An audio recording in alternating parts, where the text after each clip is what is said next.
Ah, friends. Such an amazing and complicated part of life, right?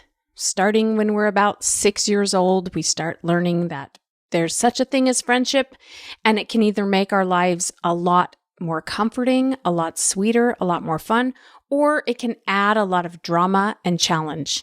And so whether you are an adolescent, a young adult, a more mature adult, whatever phase of life you're in, maybe you have challenges with your friendship groups, maybe you have had friendships end, or maybe you want to make more friends. Whatever the situation, we're going to tackle it today. This is Better Than Happy, episode 521, Friendship is a Thought. Welcome to Better Than Happy, the podcast where we transform our lives by transforming ourselves. My name is Jody Moore. In the decade plus I've been working with clients as a master certified coach, I've helped tens of thousands of people to become empowered. And from empowered, the things that seemed hard become trivial. And the things that seemed impossible become available.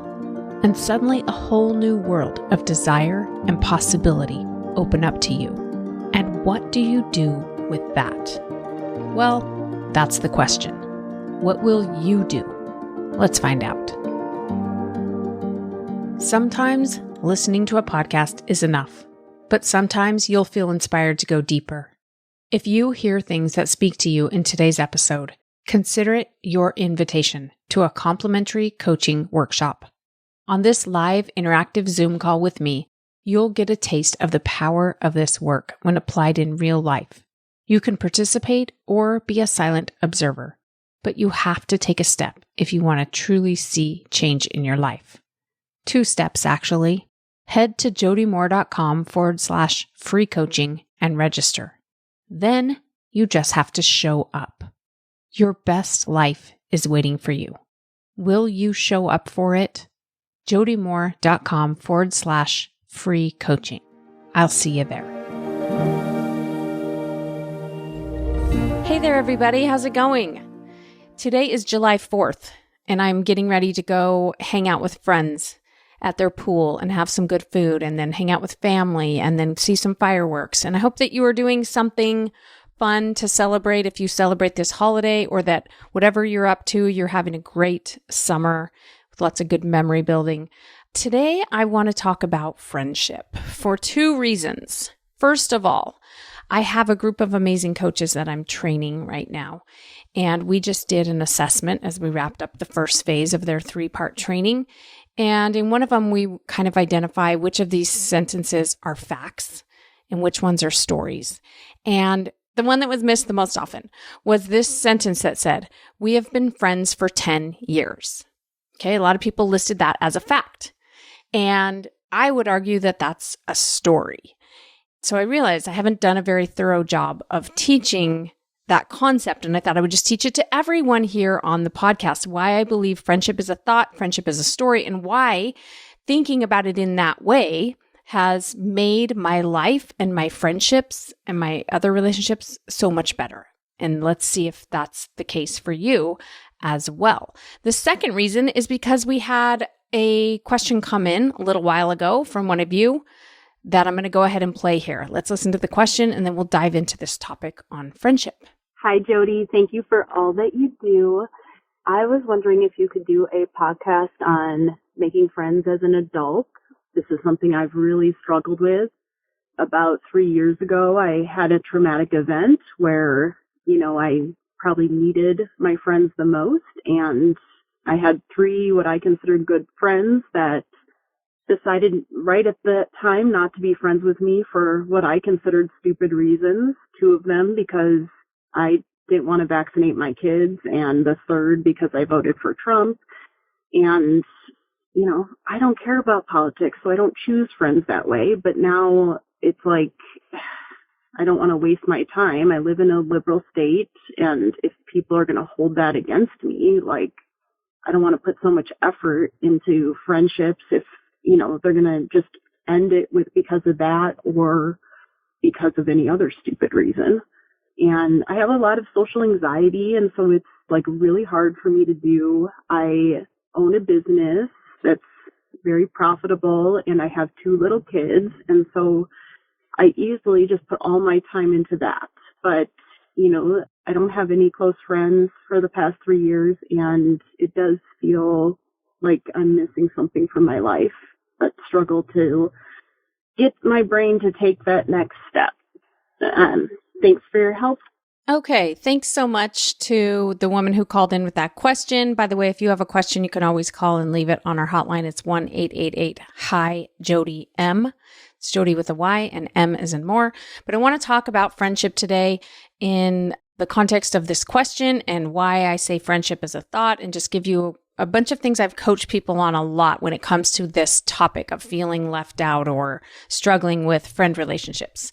The reason I say friendship is a thought is because if you've listened to me very much, you know that one of the things we will do, a tool that we will sometimes use in coaching, is to separate out facts from stories or thoughts. And when we say something like, she's my friend, or we've been friends for 10 years, that to me is a story. Because how do we know that you're friends? There's no way to clearly define it, right? We couldn't make it factual enough to prove it in a court of law, because everybody has a different idea of what friendship means, even though it's a story or thought that serves us, most of the time. If we have a thought, she's my friend, that usually gives me some positive thoughts, or it helps me notice what I like and approve of about her. It helps me feel maybe safe around her, might help me open up in a way that I want to have better connections. And it also hopefully allows me to think about her and how I might validate her, support her, be there for her. The idea of friendship is a really useful concept, but again, there's no blood test. I couldn't take you to the doctor and be like, can you draw blood for these 2 women and let's see if they're really friends? We can't prove it scientifically, right? In fact, some of you so kindly will say to me all the time, we're friends, you just don't know it. You don't know me, but I know you, right? You feel like you have this connection with me because you listen to me here on this podcast. And I can relate to that. I feel that way about other teachers and leaders and people that I follow. I feel like we're friends, even though I know we're not. We just want to begin from the premise, from the understanding that friendship is just a thought.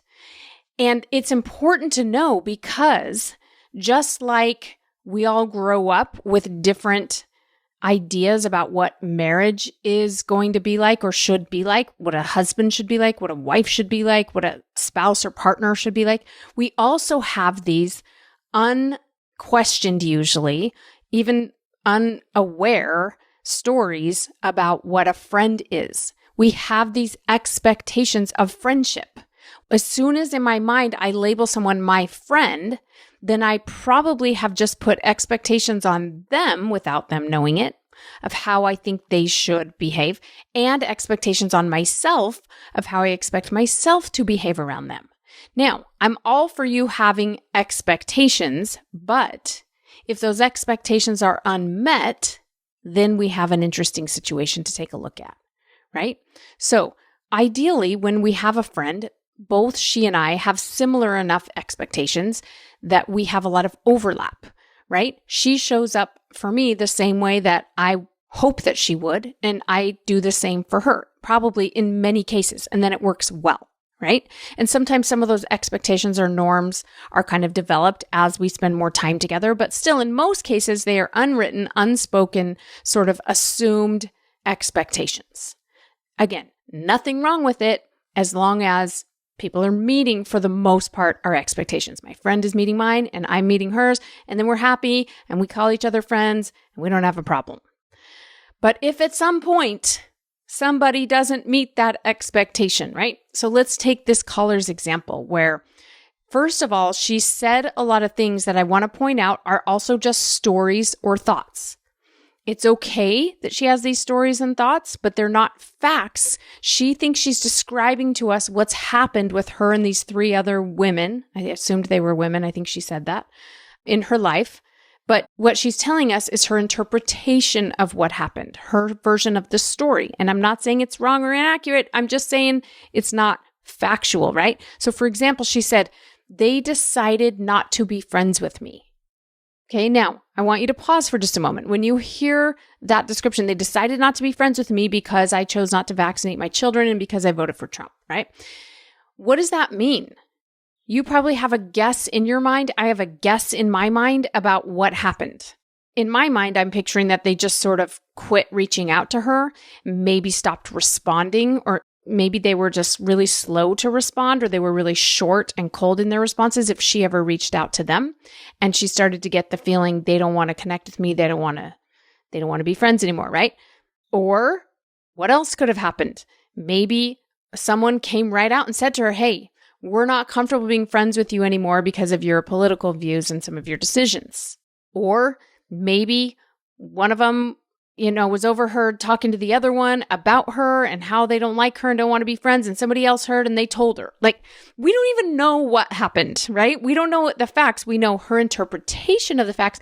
They decided not to be friends with me. Okay? Now, just interesting to notice. This is just our interpretation. Now, just like the thought, we're friends, can serve us, this thought, they decided not to be friends with me, is probably in her mind creating some kind of feeling of rejection. And also, she is probably, without even being aware of it, choosing not to be a friend to them either. This is what we do, right? If we feel like people are not responding, they're not, reaching out to us, they're not supportive of us, we stop responding, we stop reaching out, we stop being supportive of them. Now, again, I'm not saying you shouldn't. I'm just saying we become the very thing that we accuse other people of. They're not being my friend, so I'm not going to be a friend to them, but I'm going to feel bad that I don't have them as friends because what I really want is for them to be my friend. So I'll stop being a friend in the way that I define it. Do you see how this is crazy? It just contributes to the very thing we're saying that we don't want. That is how the human brain works. Okay? The other thing I want to point out in this caller's question is she said, I'm just kind of leery now about making new friends because I don't want to put in the effort. I don't want to waste time. If it's going to end this way, I have social anxiety. It's not easy to do. I don't want to do the work if it's not going to pay off in the way that I want. In other words, what her brain is telling her is, hey, your expectations about what friendship means weren't always met in the past. That could happen again in the future. To which I say, absolutely. It probably will happen in some form or another in the future, right? That someone won't meet your expectations at some point of what friendship should be because we all have our own interpretation of that. So does that mean that it's a waste of time? And what do you mean by putting in effort? What is the effort that you're putting in? And what is the payoff you hope will happen on the other end? So the solution to all of this, and I'm going to talk more about kind of maybe meeting people. We can maybe dive into that a little bit, but I think what meeting people usually isn't the challenge, right? You can be in the grocery store and meet people. Anywhere you go, you just start talking to someone, you're going to meet people. The challenge is in getting to know people on a deeper level, actually connecting with people in maybe social settings or other situations where you can really get to know each other, and being open and vulnerable enough and finding people that are also willing to do the same so that you can connect on a deeper level. That's what we truly crave usually when we talk about friendship. People that we feel like know us on more than just a surface level, who we know on more than just a surface level, and therefore we can be somewhat real, if you will, let down our guard around them to a certain extent, and that we feel supported around, right?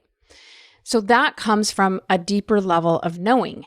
And if knowing someone that way is going to come for you with a caveat, then you're right. It's not going to be worth your effort. So my suggestion is that you loosen up your grip on your expectations of what friendship is. And I'm not saying let people take advantage of you. I'm not saying that you wouldn't want to have boundaries or even clearly communicate your desires and expectations to your friends. Do that all day long. But if you're going to give over the control over your emotions to whether or not people behave in the way that you think they should, that's when you may be setting yourself up for problems. It's not people's behavior that creates the problem. It's your expectation that they should be different that creates the problem. Okay? So what do we do in a situation like this, where this woman talks about having known these people for I don't know how long? Can't remember if she said that or not. But now suddenly, due to their discomfort with her political opinions, for whatever reason, I don't know what happened again, but They seem to have changed the way they're interacting with her, right? What do we do? Well, first of all, one of my favorite go-to tools so that you don't just become the very thing you're accusing them of, right? Of sort of avoiding and being cold and distant and not reaching out and all that. Instead of that, I recommend you begin with telling the whole truth. What is the whole truth? The whole truth is usually somewhat contradictory and messy. It doesn't exactly make sense because it includes your desires, your experience, right? A little bit of, man, I was really surprised at this. I was surprised at that behavior. I wasn't expecting it. I was really disappointed, to be honest, because I really wanted us to stay close and I was kind of confused even. Notice how I'm trying to give them the benefit of the doubt here. I'm not accusing them. I'm just sharing these were my feelings. Maybe even I felt hurt because I expected a certain kind of reaction that I didn't get. That's part of the truth, is your experience, maybe even your desires and your wishes. I wish that we could be open and honest. I wish that we could understand our differences and not let it come between us, right? But the second half of the truth is about how much you care about them, right? It has to give them the benefit of the doubt, and you have to spend some time thinking about this, by the way, before you say it out loud, if that's appropriate to do. And so you have to try to see it from their point of view. You have to try on, I understand that maybe that felt really threatening to you, or maybe you have really strong political views and my opinions feel like a violation of some of your values or morals even. I understand people have strong opinions about Trump and vaccines and things, right? I totally get where you're coming from, and I get that maybe that felt threatening or uncomfortable to you, or that, you know, for whatever reason, you didn't feel safe around me anymore. I can see where that might be possible. Now, this takes some real maturity, you guys, because the brain wants to go, what? That's ridiculous. It's just politics. Who cares? Why would they feel threatened by it? You have to let that go and try to go, of course, it makes perfect sense that they feel how they feel, right? Or you also can own, part of the truth is usually like, I could be wrong about what's even going on for you. I'm making some assumptions that might be totally wrong.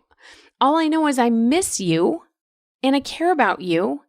And I think that we're all doing the best we can. And I think we do a good job. And then some days and other days we don't. And I would just love for us to be able to be close again at some point, right? Just telling the whole truth. And maybe you don't want to be close again. And maybe you don't even want to tell the whole truth to them, but for your own healing purposes of moving past friendships that suddenly have changed or what you might consider ended, telling the whole truth, which is the part where you have desires and feelings and experiences, but you also can totally understand where they're coming from and you want to keep caring about them.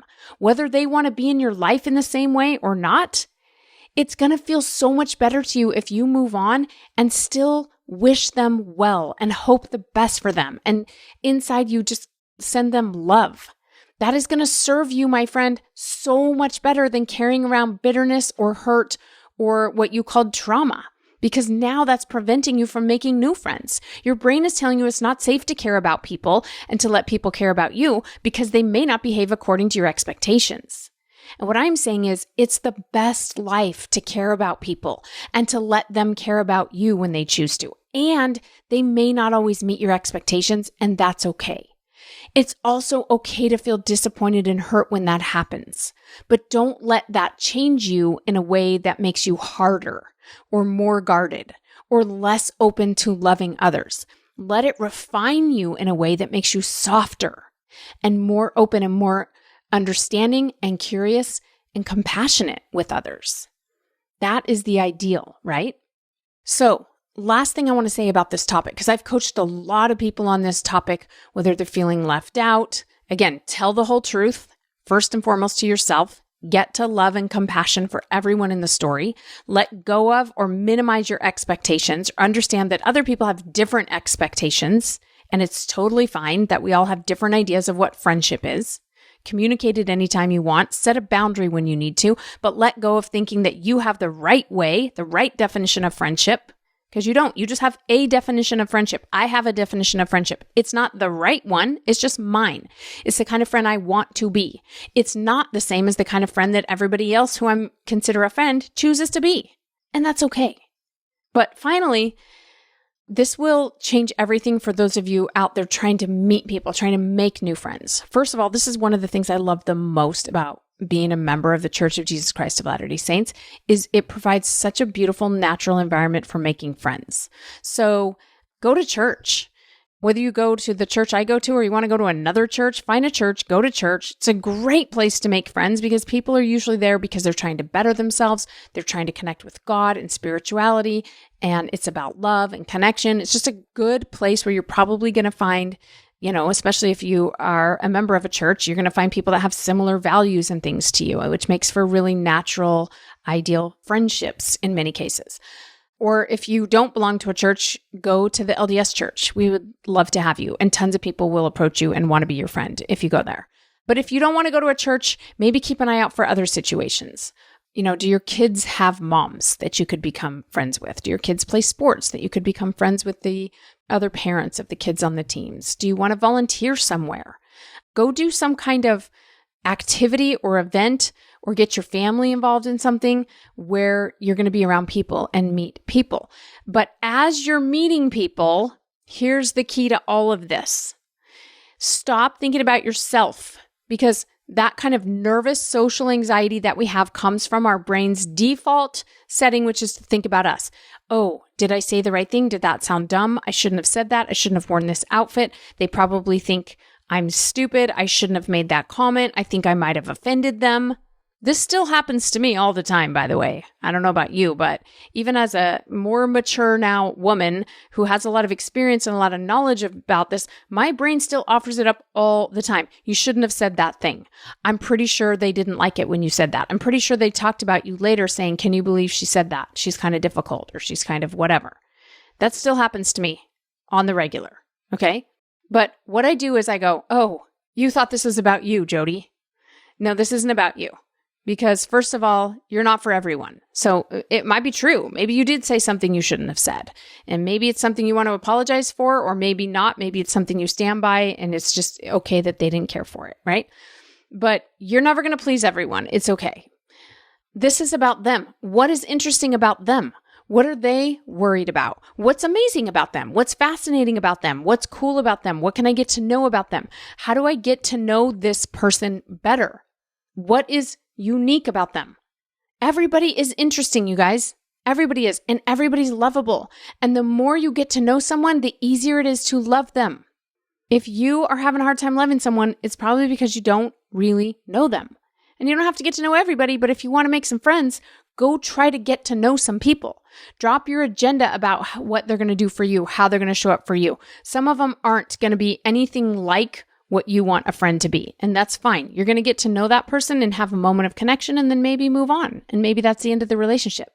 But others will have similar overlapping ideas about friendship and it will be a natural fit.